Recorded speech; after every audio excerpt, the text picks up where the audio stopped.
एक बार फिर आप सभी का इस वर्चुअल कक्षा में स्वागत है। और आज का जो टॉपिक है विद्युत फ्लक्स की अवधारणा एवं गॉस का नियम। और गॉस का नियम बहुत ही इम्पोर्टेंट है और कई बार परीक्षा में पूछा जा चुका है। तो इस जो आज का टॉपिक है इसको ध्यान से समझेंगे, ध्यान से सुनेंगे और अंतिम 10 मिनट आपके जो भी डाउट्स होंगे उनका निराकरण किया जाएगा। तो विद्युत फ्लक्स की अवधारणा, विद्युत फ्लक्स किसे कहते हैं और ये कॉन्सेप्ट जो विद्युत फ्लक्स का आया है कहाँ से आया है उस चीज को हम देखते हैं। तो आप यहाँ पे आरेख देख रहे होंगे, चित्र में एक विद्युत क्षेत्र ई है और इस विद्युत क्षेत्र ई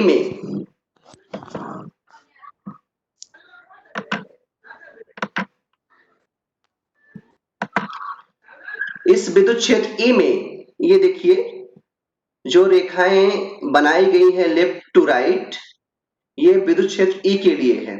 और विद्युत क्षेत्र ई में एक बंद पृष्ठ एस रखा गया है। आप ध्यान से देखेंगे, विद्युत क्षेत्र ई में एक बंद पृष्ठ एस रखा गया है।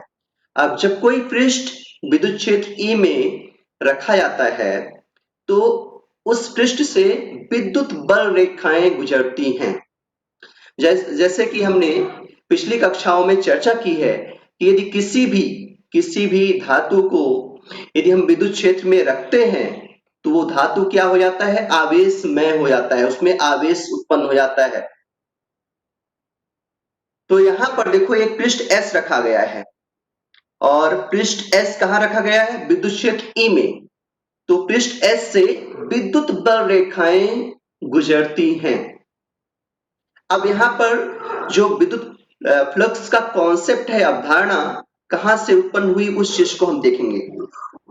तो यहाँ पर जैसे ही हम बंद पृष्ठ S को विद्युत क्षेत्र में रखते हैं तो उस पृष्ठ से विद्युत बल रेखाएं गुजरती हैं और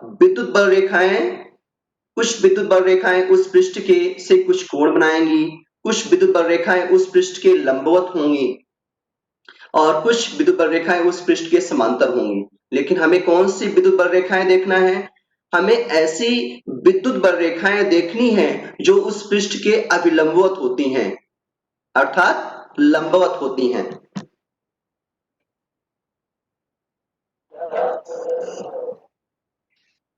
हाँ, मेरी आवाज सभी को आ रही है?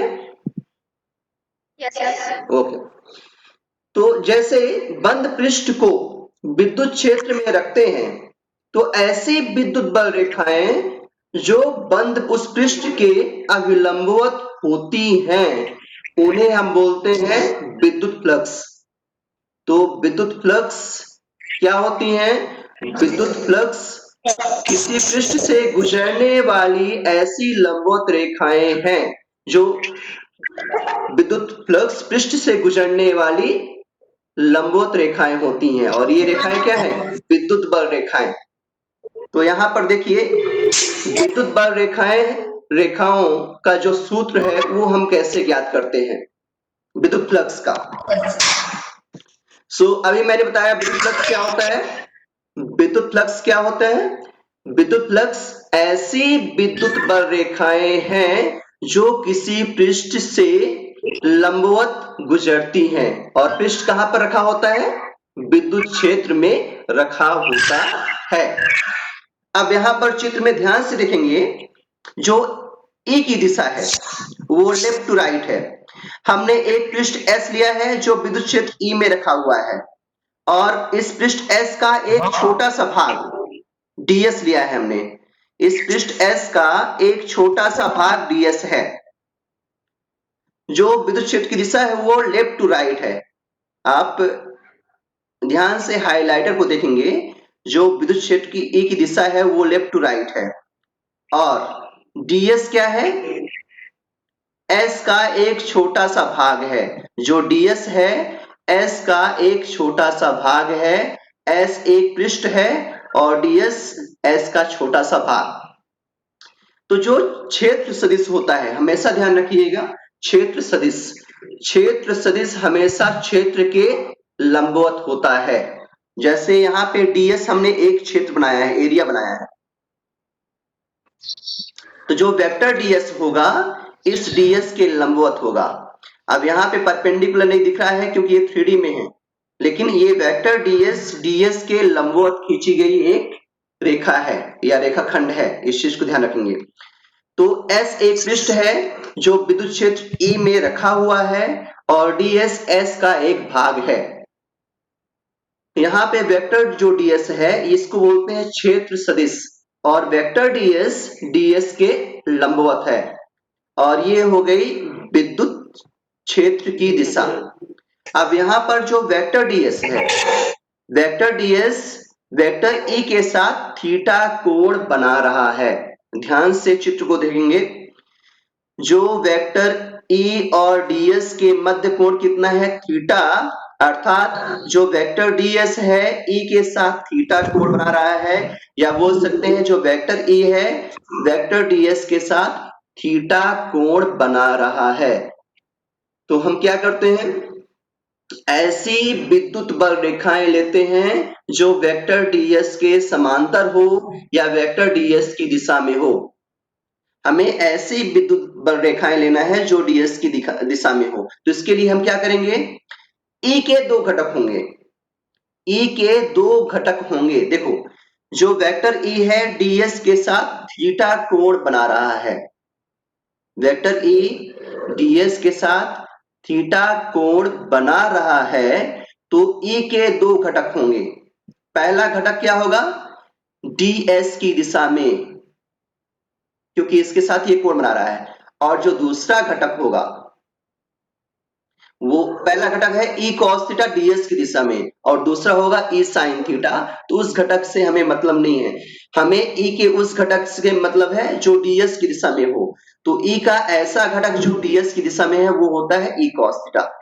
और ध्यान रखना, जब एक सदिश दूसरे सदिश के साथ कोण बनाता है, थीटा कोण बनाता है, तो पहले सदिश का दूसरे सदिश की दिशा में घटक क्या हो जाएगा, वो cos फॉर्म में आएगा, जिसके साथ कोण बनता है cos फॉर्म में और जो दूसरा होता है वो sin फॉर्म में। तो यहाँ पर E ds के साथ थीटा कोण बना रहा है, इसलिए E का जो घटक E cos थीटा ds की दिशा में होगा। फिर से एक बार इसको समझ लीजिए, यहाँ पर पृष्ठ S विद्युत क्षेत्र E में रखा हुआ है, तो इस पृष्ठ के लंबवत गुजरने वाली विद्युत बल रेखाओं की संख्या ही विद्युत फ्लक्स कहलाती है। अब उन विद्युत बल रेखाओं की संख्या जो इस पृष्ठ के लंबवत है, अर्थात विद्युत फ्लक्स को हमें ज्ञात करना है। तो विद्युत फ्लक्स को ज्ञात करने के लिए हम देखते हैं, पृष्ठ S का एक छोटा सा पृष्ठ लेते हैं ds, और जो क्षेत्र सदिश होगा वेक्टर ds के लंबवत होगा, और ये दिशा हो गई वेक्टर E की। तो वेक्टर E और वेक्टर ds दोनों थीटा कोण बना रहे हैं, तो वेक्टर E का ds की दिशा में घटक हो गया E cos थीटा। तो जो विद्युत फ्लक्स हो जाएगा d फाई बराबर E ds cos थीटा, वो आगे मैंने बताया है, इसे फाई से प्रदर्शित करते हैं और यह एक सदिश राशि है, क्योंकि ये नंबर है, मैंने संख्या है, अतः यह एक सदिश राशि है। देखिए यहाँ पे मैंने यहाँ पे दिखाया है E और ds के मध्य कोण कितना है, थीटा है, तो E का ds की दिशा में जो घटक बनेगा वो हो जाएगा E cos थीटा। अतः पृष्ठ ds से गुजरने वाला विद्युत फ्लक्स, पृष्ठ ds से गुजरने वाला विद्युत फ्लक्स d फाई, क्योंकि अभी हम ds से गुजरने वाला फ्लक्स ज्ञात कर रहे हैं, अभी s से गुजरने वाला फ्लक्स नहीं ज्ञात किया, हमने s का एक छोटा सा भाग ds लिया है, तो ds से गुजरने वाला विद्युत फ्लक्स अभी ज्ञात कर रहे हैं, इसलिए यहाँ पे d फाई किया। d फाई बराबर हो जाएगा an ds, an निकाला हमने E cos थीटा, ये हो जाएगा E cos थीटा ds, तो d फाई बराबर E ds cos थीटा, और हमें मालूम है AB cos थीटा बराबर होता है vector A dot vector B। आप लोगों को मालूम होगा, हमने क्लास 11 में भौतिकी में पढ़ा है, ठीक है, ये vector A AB cos theta is equal होता है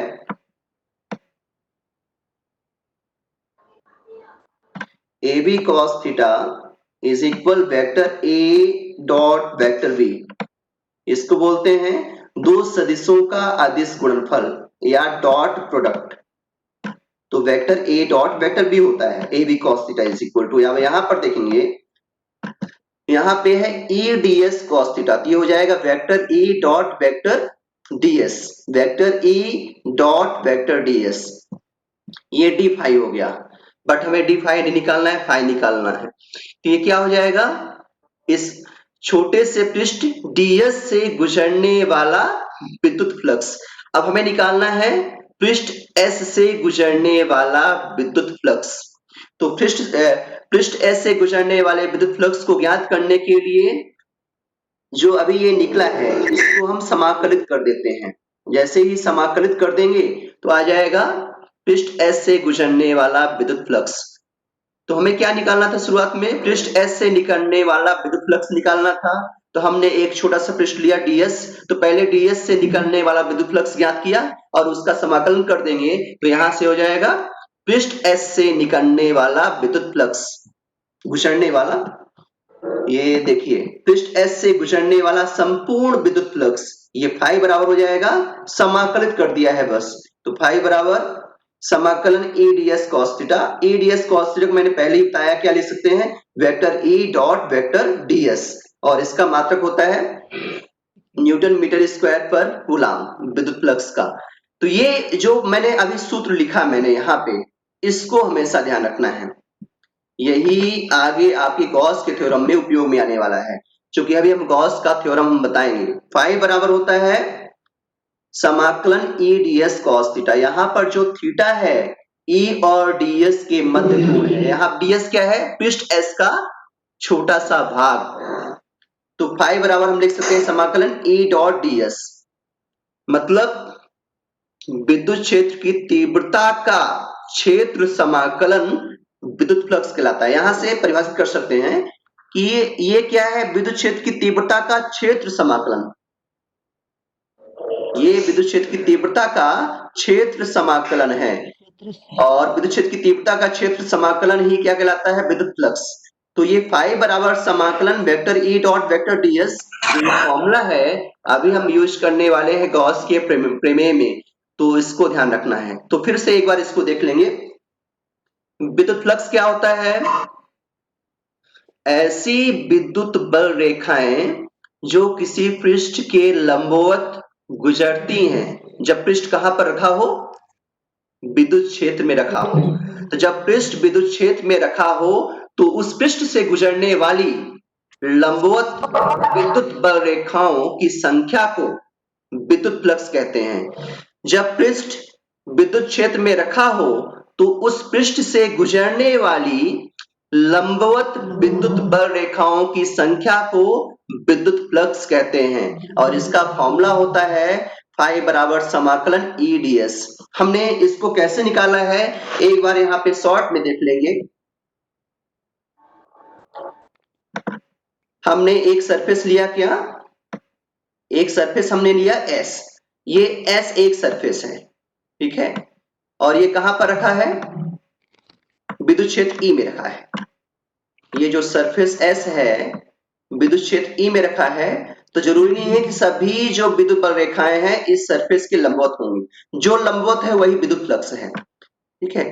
तो इसकी गणना करने के लिए हम क्या करते हैं, इस सरफेस का एक छोटा सा भाग लेते हैं। तो इस सरफेस का एक छोटा सा भाग हमने लिया ds, तो पहले ds से गुजरने वाली विद्युत बल रेखाओं की संख्या को निकालना है, मतलब ds से गुजरने वाला विद्युत फ्लक्स निकालना है।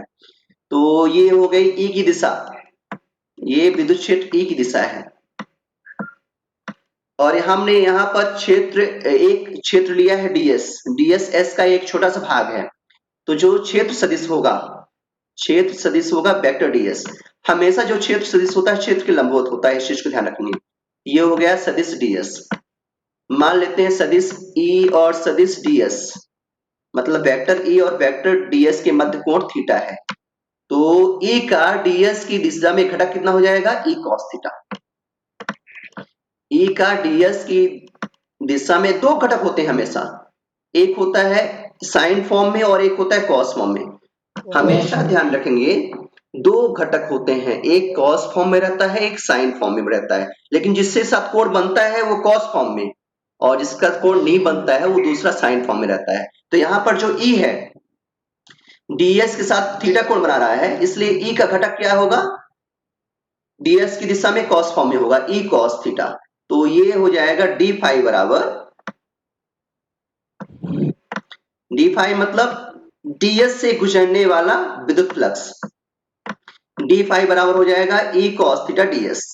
ठीक है, तो यहाँ पे हो गया ई कॉस थीटा ds।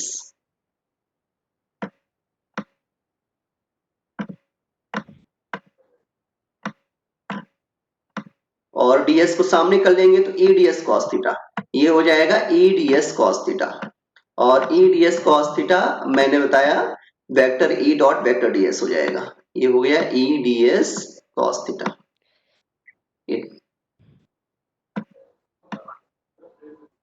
सो आप बैक में जा सकते हैं, यहां पर देख सकते हैं। ठीक है, डी फाई बराबर क्या हो गया, ई ds cos थीटा। यहाँ पर आप देख सकते हैं डी फाई बराबर ई ds cos थीटा, और इसको हम लिख सकते हैं D phi is equal to vector E dot vector ds। तो आई थिंक जो विद्युत फ्लक्स की जो अवधारणा है वो आपको क्लियर हो चुकी होगी। जो मेन फॉर्मूला है इसका ध्यान रखना है, फाई बराबर समाकलन ई ds cos थीटा, या फाई बराबर समाकलन vector E dot vector ds। और अब चलते हैं गॉस के प्रमेय पर, और गॉस के प्रमेय में इसका उपयोग होने वाला है।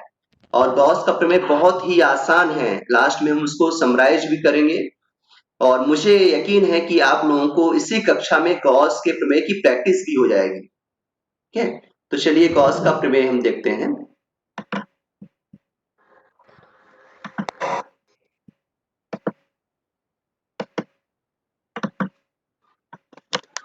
और गॉस का प्रमेय और इसके अनुप्रयोग भी हैं, 4 और 5 अनुप्रयोग हैं। तो ये बहुत ही इंपॉर्टेंट, बहुत ही महत्वपूर्ण टॉपिक है और बहुत ही आसान टॉपिक है। देखिए गॉस का प्रमेय होता क्या है, अभी हमने जो अभी मैथमेटिकल पोर्शन देखेंगे आप, जिसको हम हाईलाइट कर रहे हैं, और उसी से क्या बनेगा, अपना स्टेटमेंट बनेगा।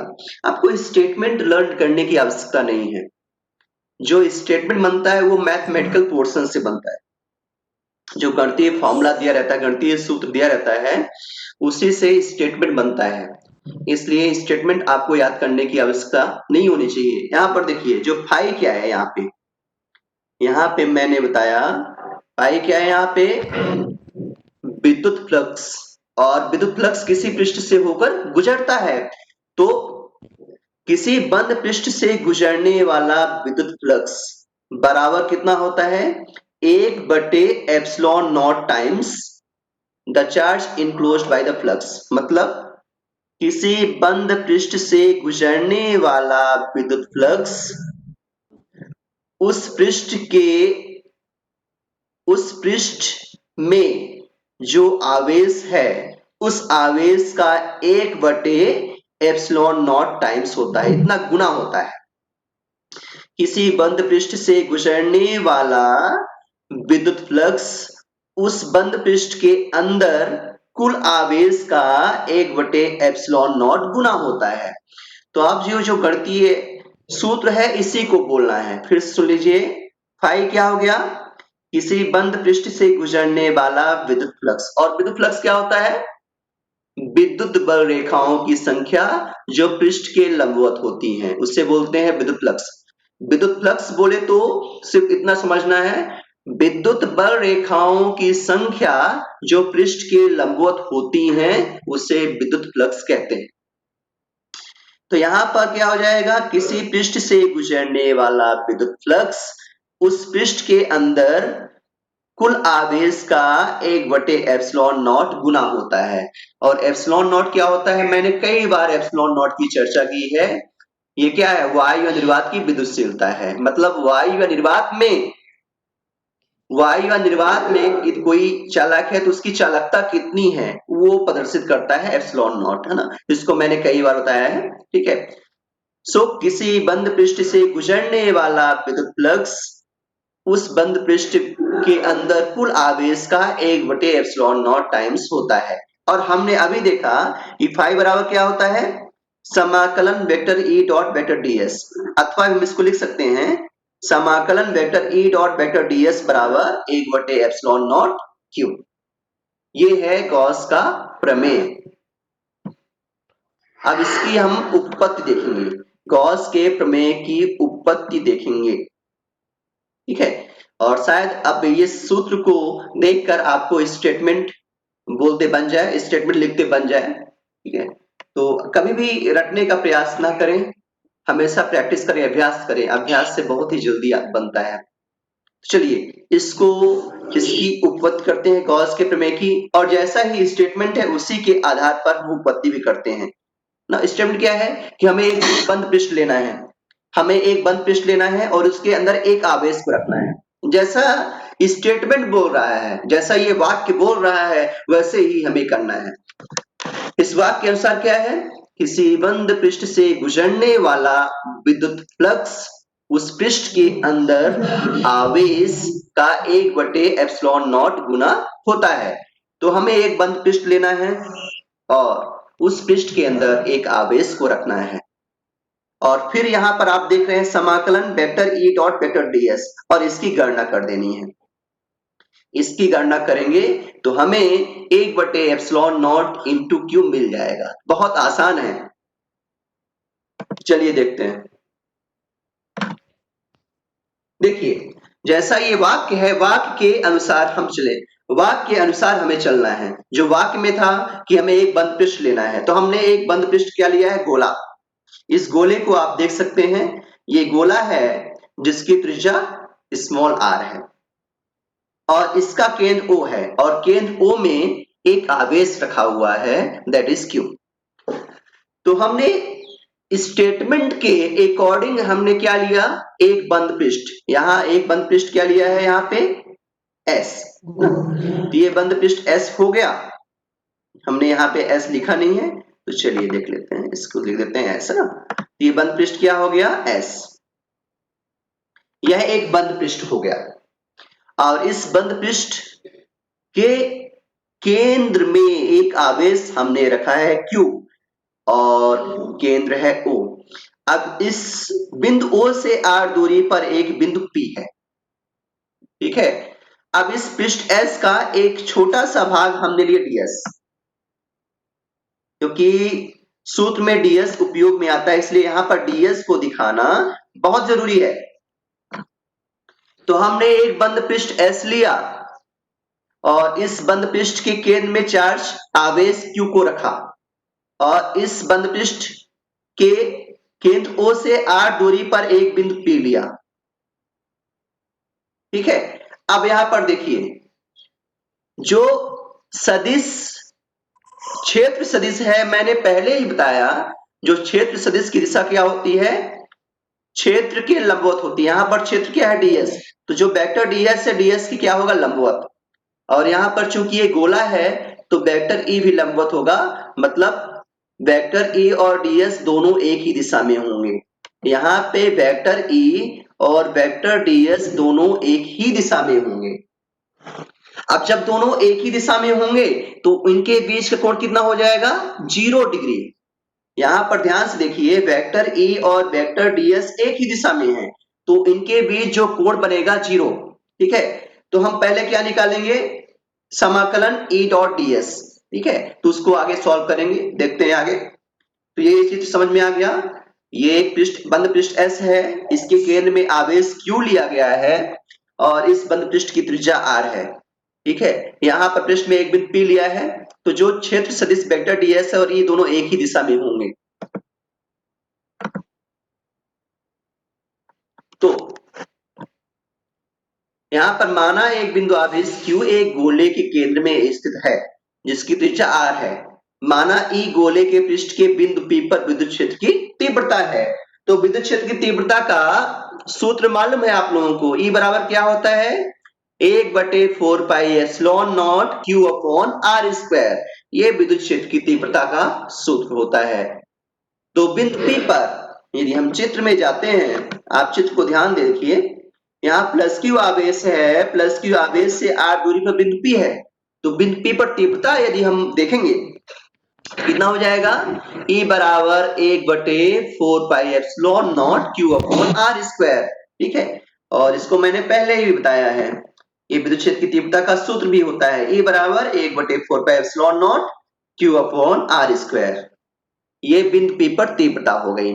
अब माना बिंदु P के चारों ओर ds एक छोटा सा क्षेत्र है, तो इस पृष्ठ ds से गुजरने वाला विद्युत फ्लक्स, तो मैंने पहले ही कहा है कि हमें पृष्ठ S से गुजरने वाला विद्युत फ्लक्स ज्ञात करना है। तो सबसे पहले हम क्या करेंगे, पृष्ठ ds से गुजरने वाला विद्युत फ्लक्स ज्ञात करेंगे, और उसका सूत्र हमें मालूम है।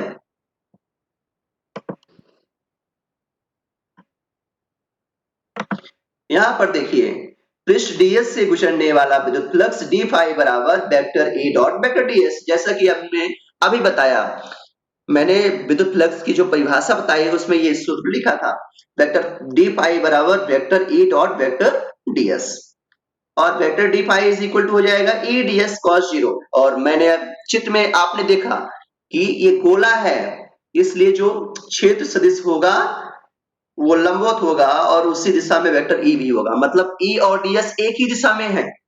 जब E और ds एक ही दिशा में है तो उनके मध्य जो बनने वाला कोण होगा 0 होगा, इसलिए हमने cos थीटा, थीटा की जगह यहाँ पे 0 रखा। तो d फाई बराबर हो जाएगा E ds cos 0, 0। cos 0 का मान कितना होता है, चलिए आप लोगों में से कोई एक बताइए।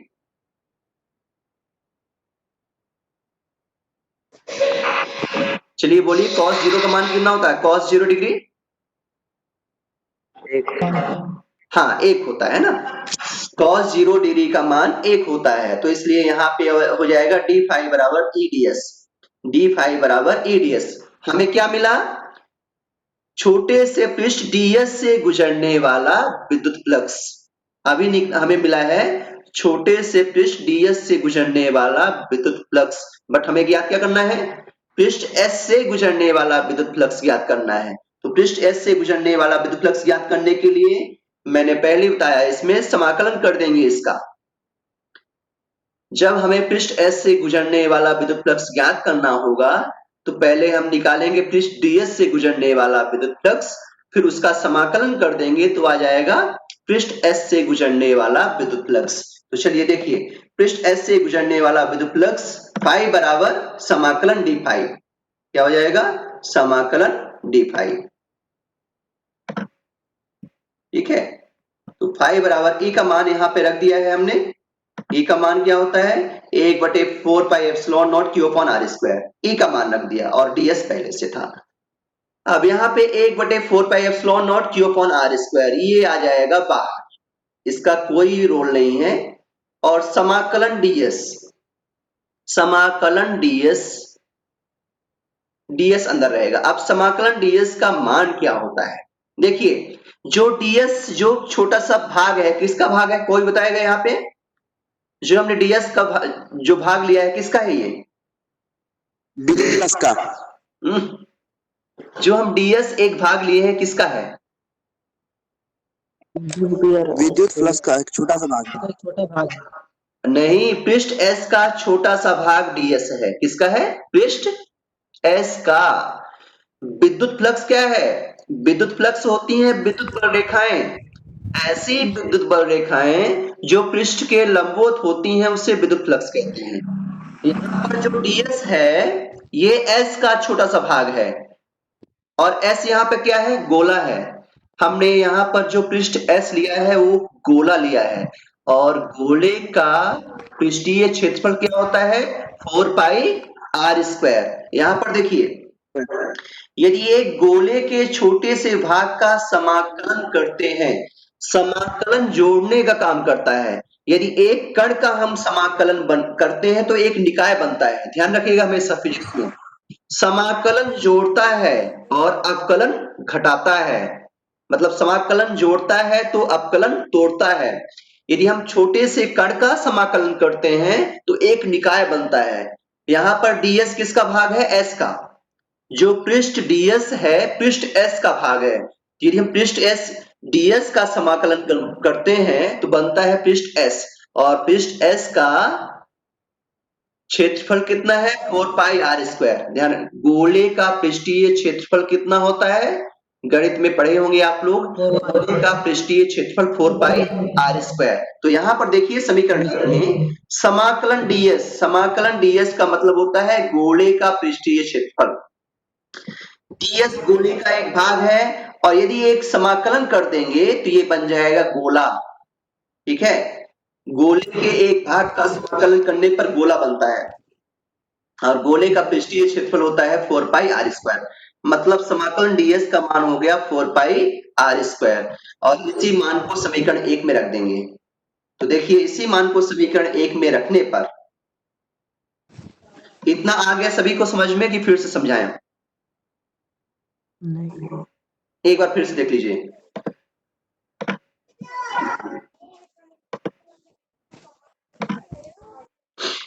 मान लेते हैं कि हमारे पास एक गोला है एस, जिसका नाम एस है। इस गोले का केंद्र O है, और केंद्र O में आवेश Q रखा हुआ है। इस केंद्र O से r दूरी पर एक बिंदु P है, ठीक है, और P पर हमें वेक्टर ds और वेक्टर E दिखा देना है। दोनों एक ही दिशा में होंगे और इसके लंबवत होंगे। अब देखिए, पहले हम निकालेंगे बिंदु P पर विद्युत क्षेत्र की तीव्रता। ये हो जाएगी E बराबर 1/4 pi epsilon not Q upon R square. फिर हम निकालेंगे पृष्ठ ds से गुजरने वाला विद्युत फ्लक्स। पृष्ठ ds से गुजरने वाला विद्युत फ्लक्स अभी पढ़ा हमने, d फाई बराबर vector E dot vector ds। तो d फाई बराबर हो जाएगा E ds cos 0। यहाँ पर cos 0 इसलिए आया कि E और ds समांतर हैं, एक ही दिशा में है, तो जो कोण बनेगा वो 0 होगा। cos 0 का मान 1 होता है, तो d फाई बराबर हो जाएगा E ds। अब इसका हम समाकलन करेंगे, फाई आ जाएगा। तो फाई बराबर हो जाएगा E ds, और E का मान क्या है 1/4 pi epsilon not Q upon R square. ये E का मान है, तो हो गया E ds। अब E को बाहर कर दो, मतलब 1/4 pi epsilon not Q upon R square को बाहर कर दिया, तो बन गया समाकलन ds। समाकलन ds होता है r त्रिज्या वाले गोले का पृष्ठीय क्षेत्रफल, और r त्रिज्या वाले गोले का पृष्ठीय क्षेत्रफल होता है 4 पाई आर स्क्वायर। अब इसी मान को हम यहाँ पे रखेंगे, ये हो जाएगा फाई बराबर 1/4 पाई एप्सिलॉन नॉट, फाई बराबर 1/4 pi epsilon not Q upon R square 4 pi R square, और 4 पाई R स्क्वायर कट जाएगा, कहाँ कहाँ से देखो कैसे कैसे कैंसिल होगा। 4 पाई, हाँ, यहाँ पे 4 पाई और ये 4 पाई, और ये R स्क्वायर और ये R स्क्वायर। अपने पास क्या बचेगा 1/एप्सिलॉन नॉट Q, और यही क्या है गॉस का प्रमेय है। चलिए शॉर्टकट में बताते हैं क्या करना होता है। मान लीजिए आप भूल गए ना व्यंजक को, तो शॉर्टकट में हम बता रहे हैं। देखिए शॉर्टकट में यदि चलते हैं तो आगे होमवर्क में लिखते हैं हम पेज में, यहाँ पर खाली पेज है। तो आपको क्या करना है गॉस के प्रमेय में, ध्यान से देखेंगे। हमें एक्चुअल में फाई बराबर क्या होता है, ध्यान से देखिएगा। फाई बराबर होता है समाकलन E ds cos थीटा, ठीक है, समाकलन E ds cos थीटा। तो ये ध्यान रखोगे ना तो अपने आप बंद करते बनेगा। अब यहाँ पर cos थीटा क्या है, यहाँ पे cos 0 कर लेंगे ना, ये हो जाएगा cos 0। cos 0 का मान 1 होता है इसलिए हट जाएगा, तो बचेगा E ds। तो बराबर E को भी बाहर कर दो, क्योंकि बाहर जाएगा E, तो जाएगा बराबर E और ds अंदर रहेगा, ठीक है, E और समाकलन ds बराबर E का मान रख दो और ds का मान। E का मान होता है 1/4 पाई एप्सिलॉन नॉट, जिनको भूलने की आदत है उनके लिए हम बता रहे हैं, क्योंकि हमने फाई का परिभाषा लिखा है, शुरू में बताया है। फाई बराबर ये विद्युत फ्लक्स फाई बराबर होता है समाकलन E ds cos थीटा। तो E बाहर कर दो, समाकलन ds, E का मान होता है 1/4 pi epsilon not Q upon R square. ये हो जाएगा Q अपॉन R स्क्वायर, और ds का मान होता है 4 पाई R स्क्वायर। ds क्या हो जाएगा पृष्ठीय क्षेत्रफल पृष्ठ का, ये हो जाएगा 4 पाई R स्क्वायर। और यहाँ से 4 pi cancel, R square cancel, क्या बचेगा 1/एप्सिलॉन नॉट क्यू। यही गॉस थ्योरम है, देखो कितना आसान है और मुझे लगता है अभी सभी समझ जाएगा।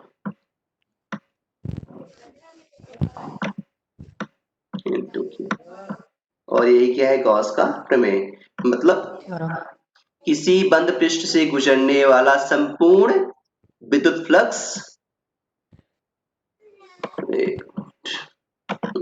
मतलब ये हुआ किसी बंद पृष्ठ से गुजरने वाला संपूर्ण विद्युत फ्लक्स उस पृष्ठ के अंदर जो आवेश है उसका 1/एप्सिलॉन नॉट टाइम्स होता है, इतना गुना होता है, ठीक है।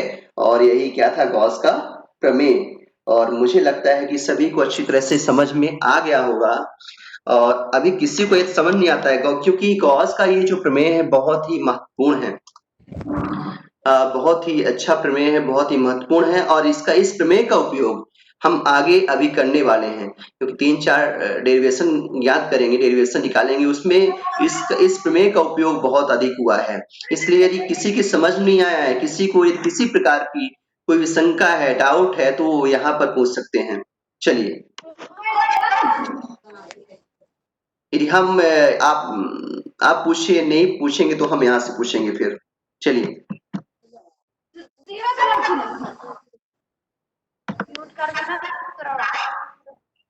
चलिए हम पूछ रहे हैं उमा साहू, किनका नाम, उमा साहू। अपने आप को उधर से हम, 1 मिनट, मैंने अनम्यूट किया है आपको। आप क्लास 12 के विद्यार्थी हैं उमा साहू जी? जी सर। अच्छा, समझ में आ गया आपको? जी सर। पूरा समझ में आ गया? चलिए बताइए फाई क्या है यहाँ पे, मैंने यहाँ फाई बनाया हुआ है, ये फाई का साइन है, देखिए दिख रहा है ना, जी ये सर। फाई का साइन है, चिन्ह है। तो फाई को हम क्या बोलते हैं, यहाँ पर फाई को क्या बोलेंगे? यहाँ पर फाई क्या प्रदर्शित करता है?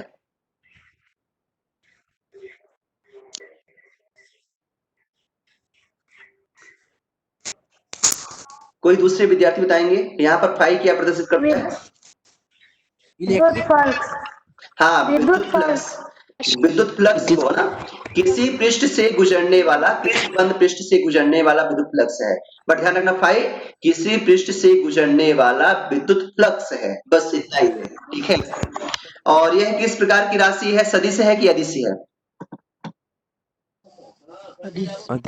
हाँ, विद्युत फ्लक्स एक अदिश राशि है, इस चीज को ध्यान रखेंगे। अच्छा ये बताइए आप लोग, यदि किसी बंद पृष्ठ के अंदर हम रखते हैं विद्युत द्विध्रुव, तो उसकी तीव्रता कितनी होगी, उससे गुजरने वाला विद्युत फ्लक्स कितना होगा?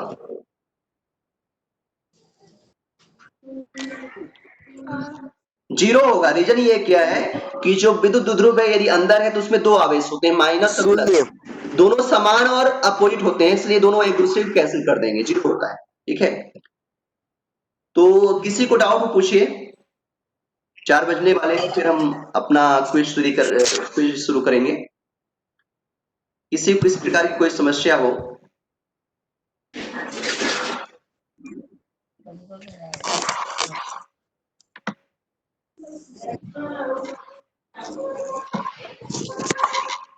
नेहा बंजारे, नेहा बंजारे, मेरी आवाज आ रही है? नेहा बंजारे, मेरी आवाज आ रही है?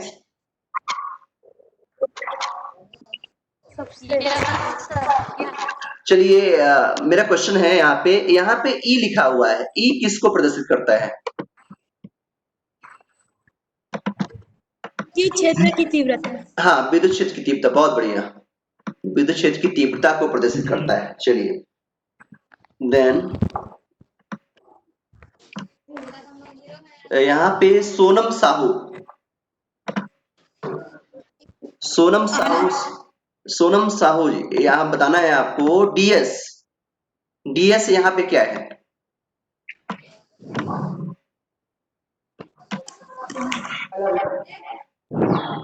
पृष्ठ का छोटा सा भाग है। हाँ, पृष्ठ का छोटा सा भाग। हमने जो पृष्ठ एस लिया है उसका एक छोटा सा भाग है। बहुत बढ़िया, आप लोगों को समझ में आ गया सभी को। और एक बार इसको अच्छी तरह से प्रैक्टिस करेंगे, ठीक है। अभी क्विज हो जाए, और क्विज के लिए मैंने पहले ही बोला है, आप गूगल क्रोम के URL में myquiz.org टाइप कीजिए, myquiz.org, और ढेर सारे पार्टिसिपेंट जुड़ते हैं, बट क्विज में बहुत कम पार्टिसिपेंट जुड़ पाते हैं। रीजन नहीं मालूम मुझे, क्या प्रॉब्लम जाती है। सो myquiz.org टाइप करेंगे तो कोड मांगेगा, और कोड को हम इधर से भेज रहे हैं, तो कोड को ध्यान रखेंगे। उससे पहले ये होमवर्क जो है उसको लिख लेंगे, स्क्रीनशॉट ले लेंगे। विद्युत फ्लक्स की अवधारणा को समझाते हुए गॉस के प्रमेय को लिखिए एवं सिद्ध कीजिए। विद्युत फ्लक्स की अवधारणा को समझाते हुए गॉस के प्रमेय को लिखिए एवं सिद्ध कीजिए। ये जो अपना प्रश्न है इसको लिख लेंगे, और होमवर्क करके इसको हम आज असाइनमेंट के रूप में सीजी जो अपनी वेबसाइट है cgschool.in में हम डालेंगे। अब आप वहीं पे होमवर्क करके वहीं पे अपलोड करना है आपको। तो क्विज के लिए myquiz.org कोड मांगेगा, कोड हम बता रहे हैं आपको ना।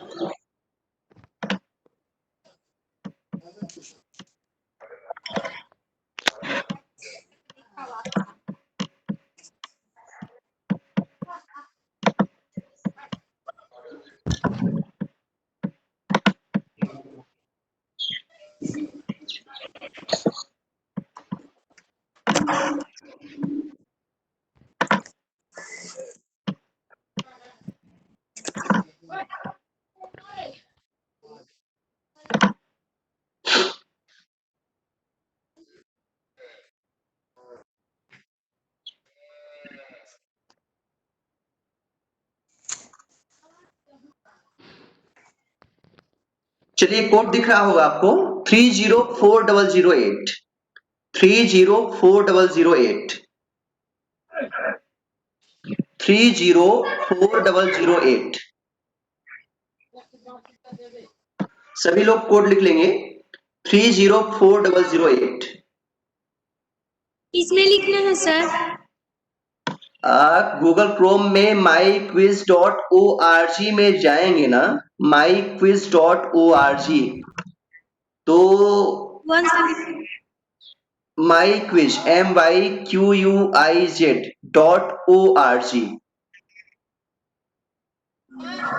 तो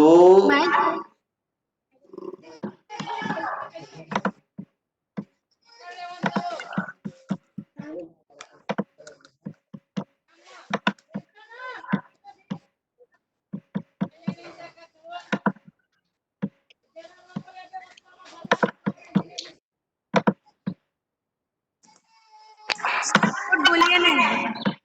हम लिख रहे हैं, यहाँ पे देख लीजिए।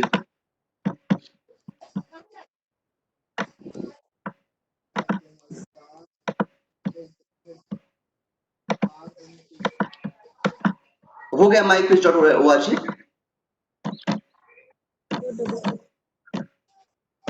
ये गूगल क्रोम में myquiz.org, गूगल क्रोम ब्राउजर में जाना है, myquiz.org टाइप करेंगे, कोड मांगेगा।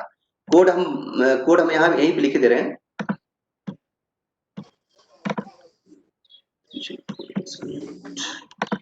ये 304008, 304008।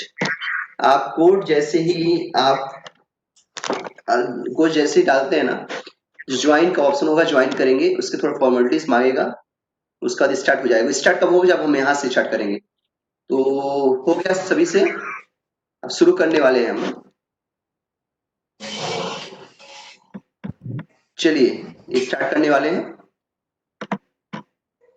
मैंने यहाँ से स्टार्ट कर दिया है। विद्युत फ्लक्स का मात्रक बताइए। बहुत बढ़िया, 6 लोग, 7 लोगों ने जवाब दिया, 8 लोग, 9 लोग, बहुत बढ़िया, 9 पार्टिसिपेंट्स ने ट्राई किया।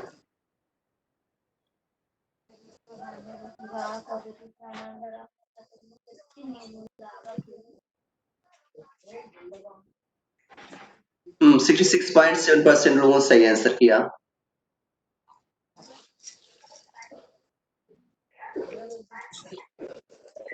दूसरा प्रश्न है, गॉस के प्रमेय के अनुसार फाई बराबर कितना होता है? गॉस के प्रमेय के अनुसार फाई बराबर कितना होता है? स्टार्ट में नहीं हुआ सर। कोई बात नहीं, नेक्स्ट टाइम ट्राई कर लेंगे। गॉस के प्रमेय के अनुसार फाई बराबर कितना होता है? 11 लोगों ने आंसर दिया।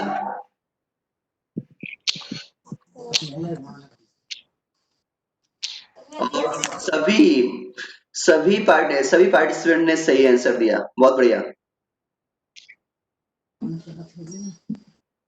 लास्ट क्वेश्चन, यदि किसी गॉसियन पृष्ठ के अंदर वैद्युत ध्रुव रखा जाए तो उससे गुजरने वाला संपूर्ण विद्युत फ्लक्स कितना होगा? मैंने बताया लास्ट में।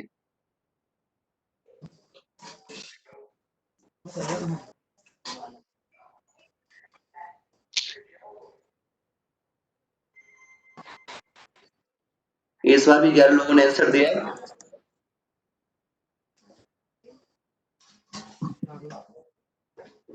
और सभी लोगों ने सही आंसर दिया, बहुत बढ़िया।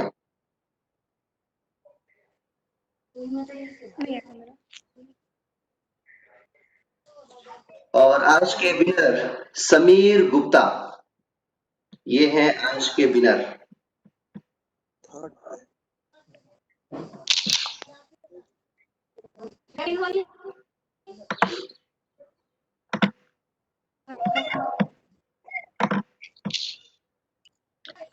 चलिए, तो मेरी जो क्लास है अल्टरनेटिव रहती, जो नए स्टूडेंट जुड़े होंगे तो उनको मालूम होना चाहिए। अल्टरनेटिव में तो कल नहीं रहेगी, परसों क्लास रहेगी। और परसों के बाद फिर प्लानिंग कर रहे हैं मैथ्स की। जो भी स्टूडेंट गणित के जो यहाँ विद्यार्थी हैं उन ध्यान रखें कि अब परसों के बाद एक दिन मैथ्स होगा, एक दिन फिजिक्स तो अल्टरनेट चल रहा है। और अल्टरनेटिव में जैसे कल है तो कल मैथ्स नहीं लेंगे, परसों फिजिक्स है, उसके बाद मैथ्स हम शुरू करने वाले हैं। तो जो गणित के विद्यार्थी हैं, मैथ्स को इसी प्रकार क्रमबद्ध तरीके से पढ़ाया जाएगा। तो मैथ्स की भी क्लास शुरू होगी मेरे द्वारा, ठीक है? तो अधिक से अधिक पार्टिसिपेंट जुड़े और इसका उपयोग करें।